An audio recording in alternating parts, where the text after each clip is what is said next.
ঝিনাইদহে ৩ দিনব্যাপী কৃষি মেলার উদ্বোধন করা হয়েছে। বুধবার সকালে সদর উপজেলা পরিষদ চত্বরে কৃষি বিভাগের পক্ষ থেকে এ মেলার উদ্বোধন করা হয়। এ উপলক্ষে সকালে উপজেলা পরিষদ চত্বর থেকে একটি র্যালি বের করা হয়। র্যালিটি শহরের বিভিন্ন স্থান প্রদক্ষিণ করে একই স্থানে এসে শেষ হয়।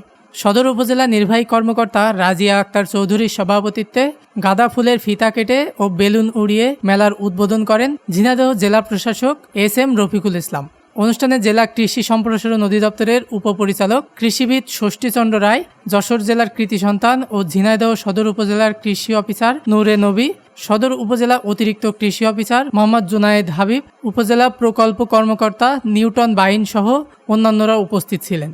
আয়োজকরা জানায়, কন্দল ফসল উন্নয়ন প্রকল্পের আওতায় ৩ দিনব্যাপী এ মেলার উদ্বোধন করা হয়েছে। এতে জেলা ও উপজেলার ২০টি স্টল প্রদর্শন করা হবে। এতে সদর উপজেলার বিভিন্ন গ্রামের কৃষক তাদের উৎপাদিত ফসল প্রদর্শন করেছেন। আগামী শুক্রবার এ মেলার সমাপনী অনুষ্ঠিত হবে। ডেস্ক নিউজ, দৈনিক রানার।